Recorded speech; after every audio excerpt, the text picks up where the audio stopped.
Hi there. I thought I'd just record a very short video looking at two things to do with Bible translations and the style of translation, and also what it means to be literal or not. And I want to give thanks to Bill Mounce for input into these ideas. He's a Greek teacher from a seminary in America, and a lot of experience of Bible translation and also making things clear to people irrespective of their knowledge of any original languages. And there's two things I want to look at. First of all, this question of literal. We often say, and we hear people speak when they're preaching or whatever, and they say, well, this word literally means something. And there's a challenge to this. Is that even true? So in normal English, people would say frequently nowadays, I literally did this, or I literally did that. Something bad happens to you, you feel bad, you feel embarrassed, and someone says, I literally died. And all they mean is they felt terrible about it, because obviously they didn't literally die. So they're using literal in a non-literal way. They're using it metaphorically. And it can cause a lot of confusion. So I would look at this little word in English, bat, B-A-T, and ask, what does it mean? So you're explaining this word to someone who doesn't speak good English, not their first language. And you say, well, bat literally means what? And so first of all, I want to look at what the noun itself, a noun, an object, if you like. What could the word mean in English? Well, it could be a cricket bat. If you're an English person, you play cricket, you use a bat to hit the ball. If you're in America, it could be a baseball bat, but a very similar idea, which just goes to show as well that bat in different contexts today, in different parts of the world, can mean different things. It could also be, of course, an animal. A bat that flies around, a bat that is around at night time. So even if you look at the noun, it doesn't make any sense to say that bat literally means anything, does it? It means certain things in certain contexts. But of course, it also could be a verb. It could be to bat a ball, so bat a baseball or a cricket ball. In English, certainly we use the term bat for table tennis as well. So you might be batting a table tennis ball. In America, that'd be a ping pong ball, and they tend to use a paddle. So again, it illustrates the difference in use of English today, as well as the use of a word in another context, in another culture. It could also mean to bat ideas around. And we're discussing a topic, perhaps different things are coming up with suggestions. Somebody says, what about this? Someone else says, well, okay, that's good, but what about that? And we bat these ideas around, and we try to come to some consensus. So bat can be a noun, it can also be a verb. You may think of other uses of the word bat and what it means. All this simply to illustrate this idea that we cannot say, as we talk about a Bible text, that the word here translated into English, literally in Hebrew, Aramaic, or Greek, means such and such a thing. That makes no sense to say that.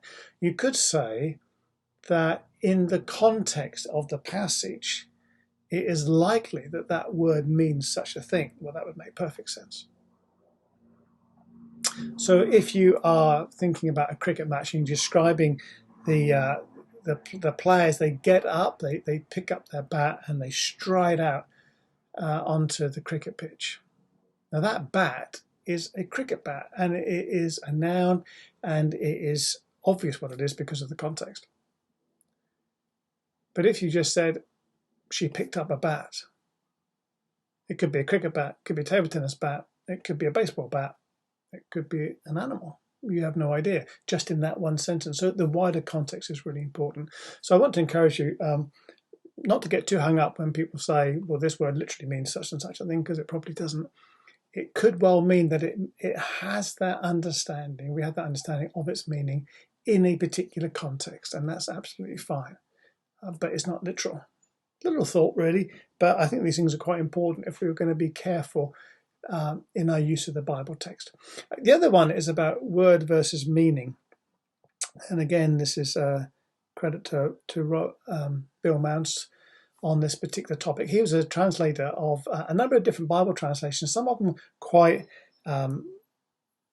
formal equivalents. So you think of something like English Standard Version, ESV, New RSV, New Revised Standard Version, but also things like the New Living Translation or the New International Version, which are more dynamic equivalence translations, where it's not so much word for word, but the meaning of a passage. And so I want to look at this word versus meaning and just see a little bit if we can understand this a bit more, just an illustration of what we've already talked about in the main lesson. If you think of a thin edge, like a knife edge, and you know when you're walking along something very thin, you can fall off one side or the other quite easily. Is it better to come off this side, word for word, or this side, meaning? Looking at meaning. And of course, the answer is it doesn't really matter which side you come off necessarily, because they have different purposes. Perhaps I can explain. So you have a word in Hebrew, Aramaic, or Greek, and you can translate it word for word into English, and that's fine. You come up with a second word, and the same can apply. You come up with a third and a fourth, and that's fine. You have this idea of where this sentence is going, what the meaning is. And then you come up with another word, and all of a sudden you realize that you cannot translate that word for word anymore, or the meaning has been lost. So then you have this choice. You have this knife edge that you're going down, and are we going to come off on one side and be more on the word for word meaning, or we're going to come off on the other side and look at the meaning of the passage as a whole?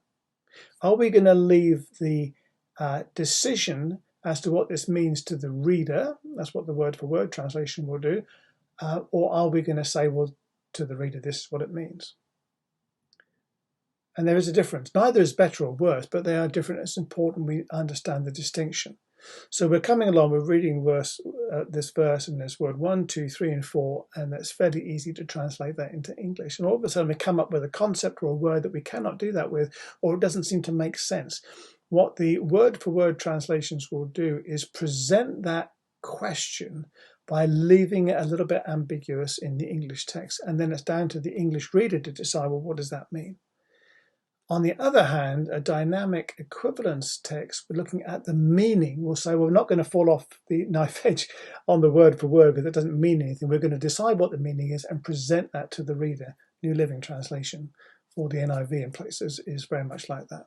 So it's important to know the difference, and it's important for that reason to be able to look at a Bible text and look at the word for word translations like NRSV or ESV, New Revised Standard Version or English Standard Version, and at the same time, more of a dynamic equivalence text, such as the New Living Translation, which would give the overall meaning of a phrase or even a sentence.